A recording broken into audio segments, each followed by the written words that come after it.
Mobile চুরির বিষয়টা স্বাভাবিক হয়ে গেছে, অস্বাভাবিক কিচ্ছু নয়। আজকে চোর ধরো, মোবাইল চুরকে ধরে কঠিন শাস্তি দিতে হবে, মিটিং হচ্ছে, প্রত্যেকটা জায়গায় স্লোগান হচ্ছে, অথচ আমরা নিজেরা সেই চুরির মোবাইল কিনে চুরকে উৎসাহ দিচ্ছি। একটা বড় ভাবছি না 40,000 টাকা একটা নতুন ফোন কিনতে মার্কেট থেকে লাগে, অথচ চুরের কাছ থেকে সেই ফোনটা 10,000 টাকা দা কিনে নিচ্ছি। তখন আর আনন্দের সীমা থাকে না। একটিবারও ভাবি না চুরের ফোনটা কিনে চুরকে উৎসাহ দিচ্ছি, অথচ এটা নিয়ে আমাদের কোনো মাথা ব্যথা নাই।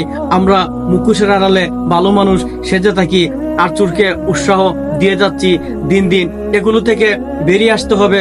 শুধু চুরের একা দোষ নয়, চুরকে যারা প্রশ্রয় দেয় আর চুরির পণ্যগুলো যারা কিনে তারাও সমান অপরাধের অপরাধী।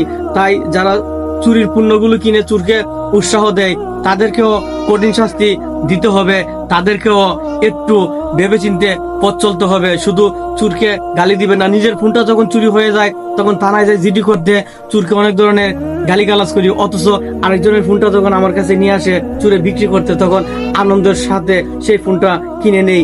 এগুলো থেকে বেরিয়ে আসতে হবে। মুখোশের আড়ালে ভালো মানুষগুলো একটু চিন্তা করুন।